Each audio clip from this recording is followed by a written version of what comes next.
hello, welcome to Miss Nellies. This is our first cast, so let's learn all about what we're going to do and what Miss Nellies really is. I, myself, am Nellie Iverson Mitchell, and I'm from Millard County, 7 generations on both sides of the county. I am going to attempt or do these casts with our family history, our stories, and our recipes. I was given the chore task years ago as a child to learn these stories from my grandparents, my great-grandparents. We've done genealogy. I love to do family history, but I hate to write books. So I've got hundreds upon hundreds of stories, recipes, and memories to let my children, grandchildren, and great-grandchildren know of their heritage, both on my side and my husband, John Mitchell's side. So this segment is going to be our new welcome segment with our Christmas special also. Included in this special will be some segments from my children, family members, and I will be doing a recipe on behalf of my Grandma Ruth Clark Doan and my Grandma Beatrice Mason Iverson from both sides of the county. So enjoy, sit back, and subscribe. Subscribe and join to us. That's what's going to keep us going, and that's what's going to keep these fun stories and segments going on in Millard County. Sit back, enjoy, and here we go. Let's enjoy these holidays this week and these family members. Hi, you're in Miss Nellie's kitchen, and today we're going to do a recipe of old-time fudge.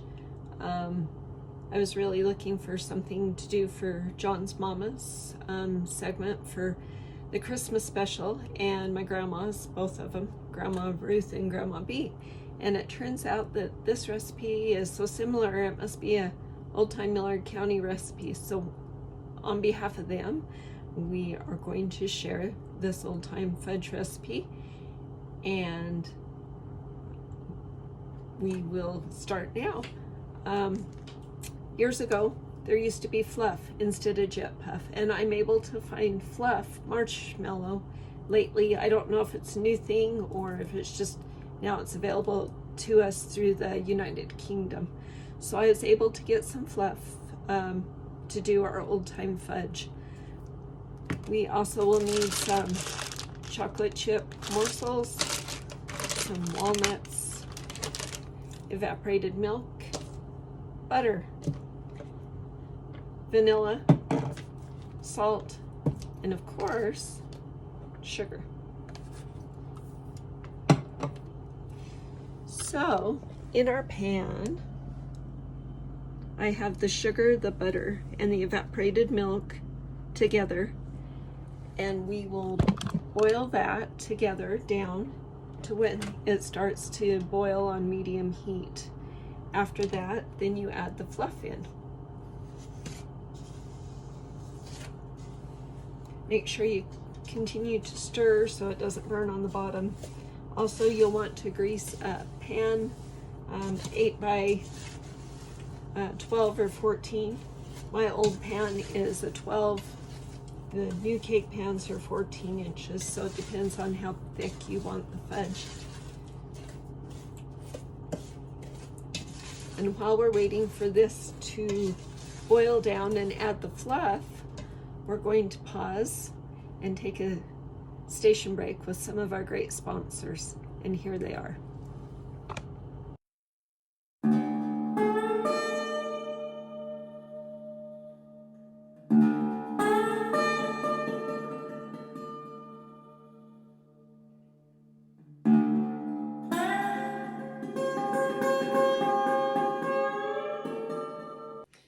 And now a pause for one of our wonderful sponsors, Dirt Road Threads Company out of California. And oh, they do wonderful things on t-shirts, sweatshirts, everything. Look at these wonderful Gunsmoke t-shirts that she just did for me. And for Christmas time, they are offering a code of Nellie 10 10% off your order. So go to their website and see what they have and make an order and put this on your discount code and you'll receive 10% off. Okay, so after that was all boiled down, we stirred in the chocolate chips, added the vanilla and the salt and the nuts.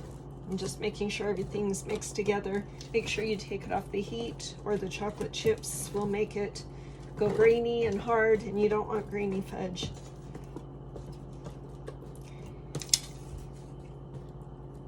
And then you just pour it in the pan and let it cool. Once it's all in the pan, we have fudge. So I usually set it back in the laundry room where it's nice and cool. Let it cool off. It will harden and set up. Once it's completely cool, you can cut it into the slices that you want. Leave it in the pan because the pan's totally greased. You should be able to scoop it out with a fork as you want, or you can put it on a plate decoratively and serve. So there's your good old-fashioned recipe from Millard County from Ruth Doan, Beatrice Iverson, and Claudine Mitchell. We were able to go yesterday and be with our grandchildren as we were able to see the gender reveal of one of our great-grandchildren that's to be coming May 2022. And here's that segment.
And thus we start the story time, our history time. Today we're going to read a story about my grandfather, Harold J. Doan. And this is a picture of him with my father, Bill Iverson. They were always together. They were always on escapades, car rescues between the car dealership and the machinery shop. They were always asked to go out by Deputy Sheriff Ed Mills, since they all knew the back roads on the West Desert for rescues. Grandpa loved the holidays, so I've been asked to read this story that I wrote in high school several times throughout my life, and it always kind of touches me and brings a tear to my eye. Those of you that knew Harold Doan knew that you were a part of his family, whether you were blood or not, and what a character he was. It starts in 1935, when our great nation was suffering during the Great Depression. And it's about a young man who so proudly graduated from high school from Mecca, Indiana. Poverty was ravaging and there was no employment in the United States. This young man went to the 3 C's recruiting office to enlist, and within hours after he had enlisted, he was on the troop train headed to the western United States. They had promised him that he would go to California. When the train pulled into Delta, Utah Depot, the name of Harold Doan was called out, and he was ordered to debark. Thus, my grandpa, Harold J. Doan, started the next 60 years of his life. And that's how he ended up in Delta. I've been asked several times. He brought with him the memories of love and poverty. He was stationed at Antelope Springs, Millard, Utah. He purchased many farms with water as the years went by, and he raised alfalfa seed. He became a self-made man. He did it on his own, and he did it the old-fashioned way. He worked the soil. His fields were tree-lined and lined with white board fences.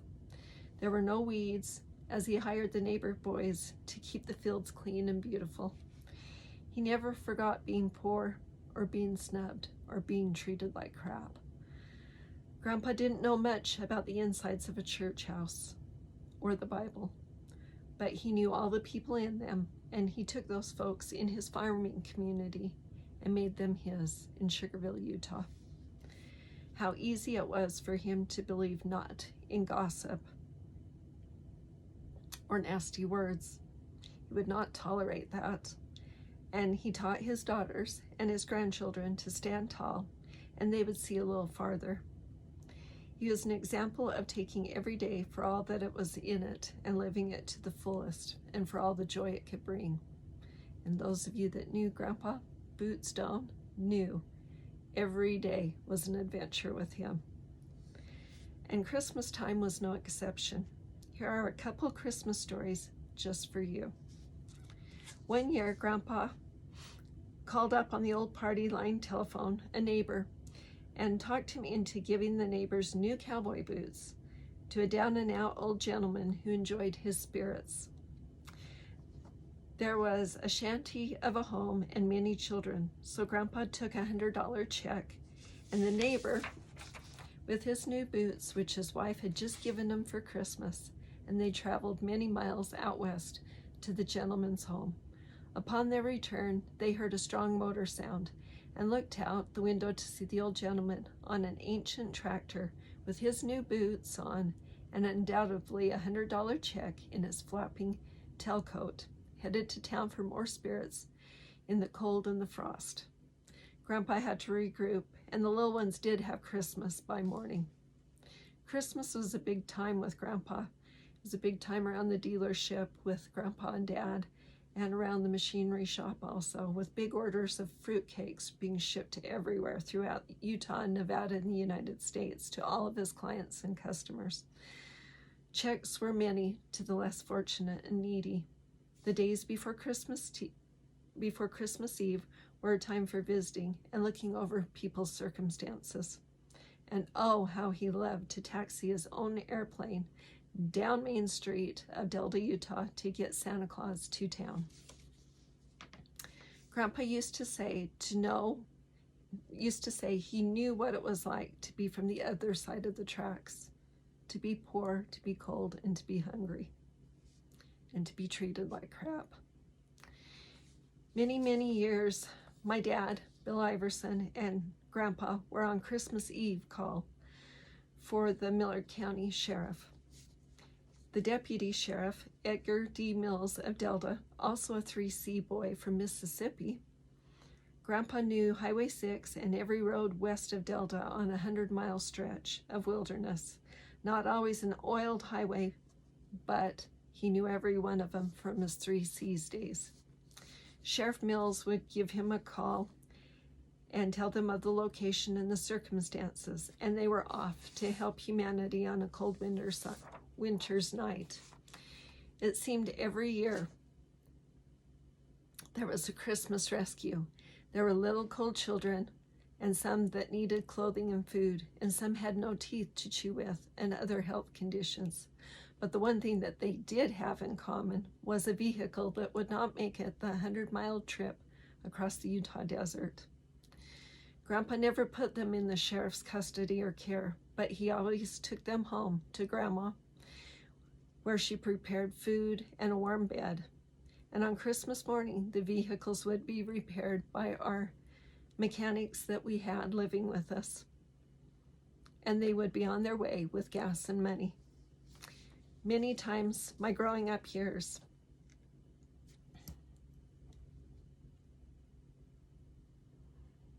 I would be with Grandpa.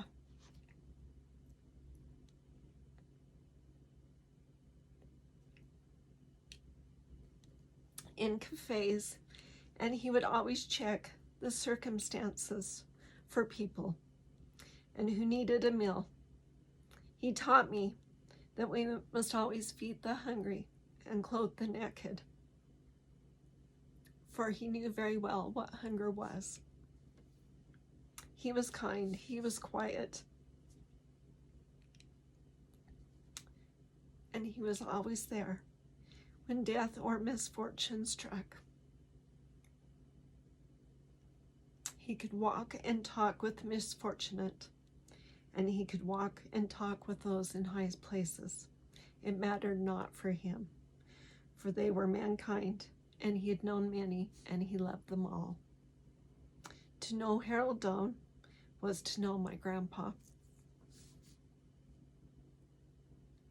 As a grandchild, I was taught to give until it hurts, for one never knows when fate will turn our circumstances. Our hearts will break, and harsh words will come our way.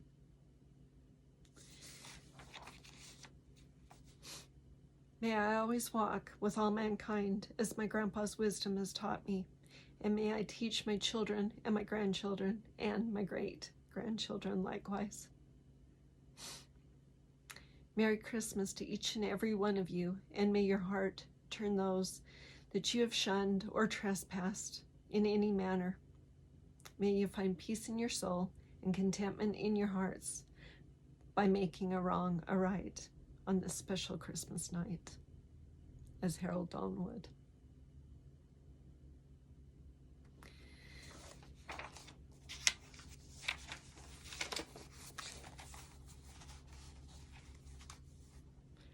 A little bit more about Grandpa. When he came from Indiana and was with the 3 C's, he was commissioned as the truck driver out there, and he was from Indiana, where all they had was horses and buggies, and he didn't even know how to drive a truck, but he taught himself. He taught himself how to fly an airplane also, of which he loved to do daily. He was one of the finest crop dusters in Utah. He was a man that certainly didn't know anything in the Bible, but he certainly knew how to act as Jesus and was able to walk with all kinds. So on behalf of my family to yours, we would like to wish you a Merry Christmas from the late Harold Doan on through our generations.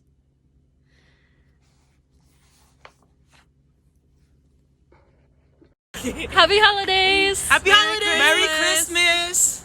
If you're gonna let me down gently. Don't pretend that you don't want me. Loving water under the bridge. This story is on behalf of my cousin Charlie Tuft. He's unable to be with us this week, but he wanted to get his little Christmas story in. And I remember Grandpa Iverson always building, and he was always building birdhouses. He built me a toy chest. And Charlie remembers this Christmas when he was 7 years old, and Grandpa Dan Iverson had built him a playhouse. And not just a little playhouse, like a house. He said it had shutters, it had flower boxes you could plant flowers in. And he says that he remembers that painstakingly Grandpa Dan bringing the house up apparently from Santa Claus, and waking up to that playhouse in his backyard on Christmas morning. And he played in it for years upon years and cherished that playhouse. And he just remembers how much work that man, that grandfather of ours, must have put in to that house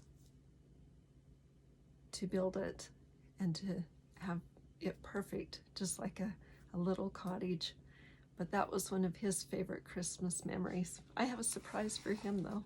Going through things, it's kind of blurry, but this is us, and I believe it's Thanksgiving, and I'm about 7, so it would have been 1977. So Charlie, this one's for you. Look, there's you and me. Ellen, there's you, and Grandpa and Grandma Iverson and my father. And look at me, the little brat of a bunch. Charlie was always supposed to take care of me watch over me, chase me. I was a very hyperactive child, and he got that job. 3 days to do this, and I just think of my childhood coming down there every summer and Grandpa taking me to shave my head, and helping, All right, guys. I'm gonna tell you a story about your Nana and your granddad, which is my grandma and grandpa, okay? In this house, around Christmas time, Nana and Granddad would usually go and pick out a very big real tree, and they would bring it home and get it all ready for me and your grandma to come over and decorate. And when we would come over and decorate the tree, Granddad and Nana would turn on the movie White Christmas while we decorated the tree, and also build a fire in the fireplace.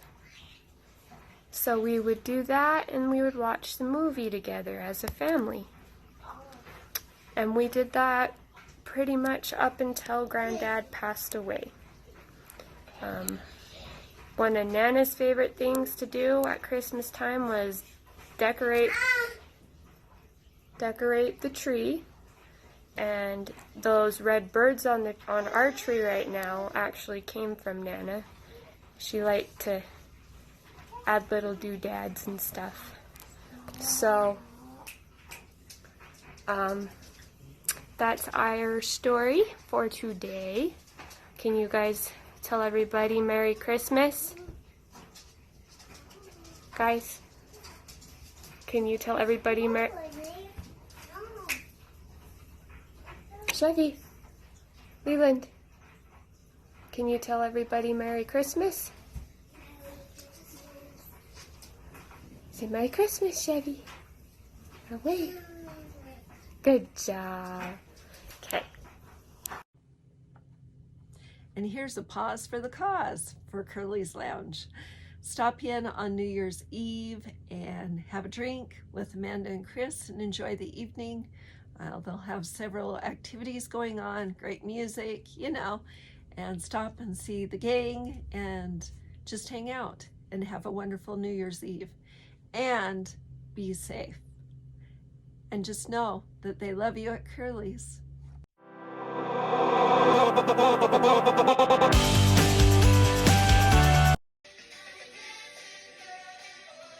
Merry Christmas and Happy Holidays from our house to yours.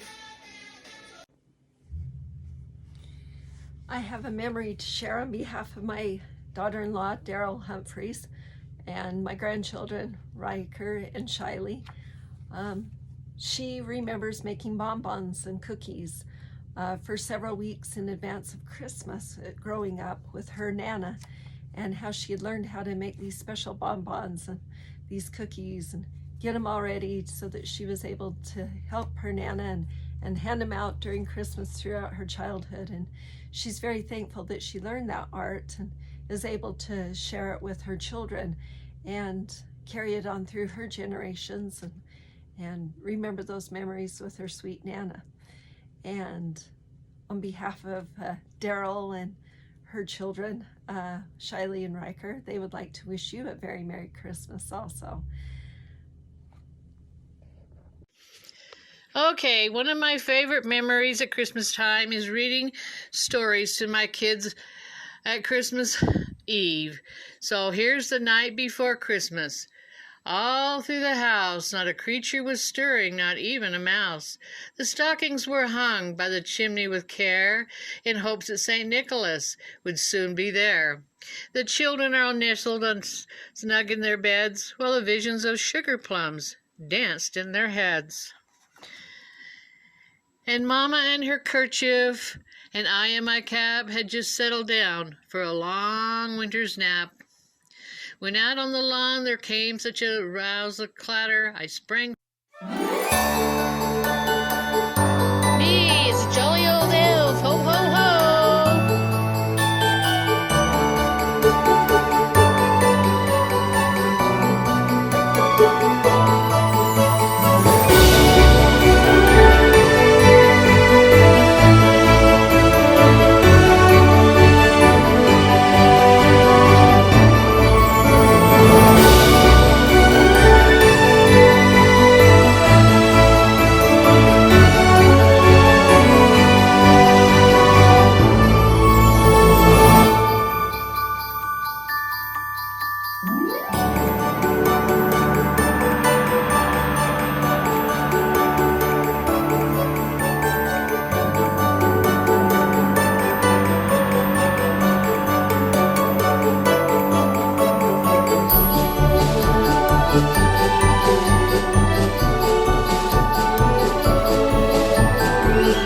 times of despair, in times of trouble, and even in times of doubt. He'll be your best friend. Just have faith, believe, and trust.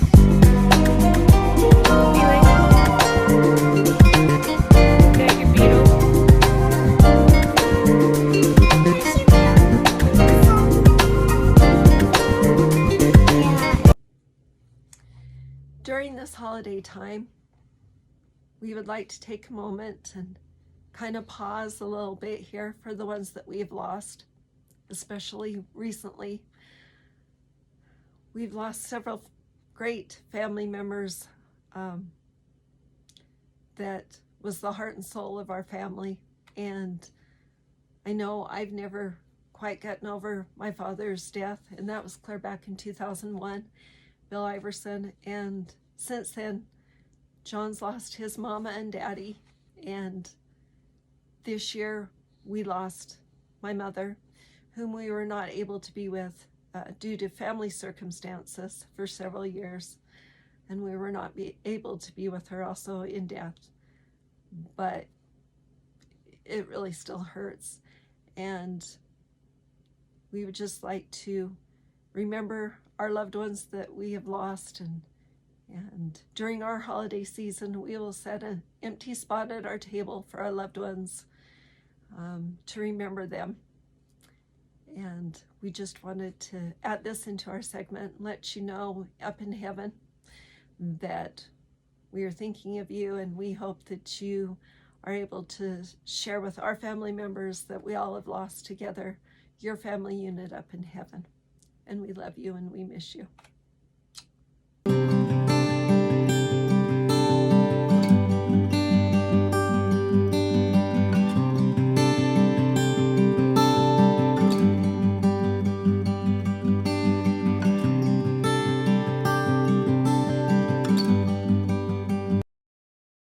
On behalf of Miss Nellies, we'd like to thank you for all of our customers and everything that you've done for us this year. We enjoy making pies for you and all the goodies that you order, and we hope that you sincerely have a very Merry Christmas this holiday season. On behalf of our family to yours, we'd like to wish you a very Merry Christmas and a Happy New Year's. We love you to the moon and stars and back.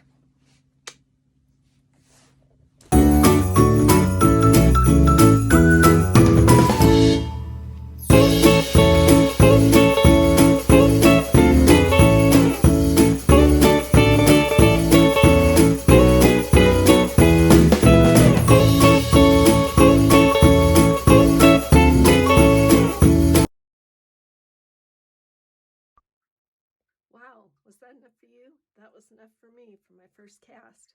Hey, like and subscribe. That's how we're going to survive. That's how we're going to tell all of our family history and all of Millard County's history. Like and subscribe. We'll see you next week for our New Year's special and weekly thereafter that. See you again. We love you. To the moon and stars and back forever.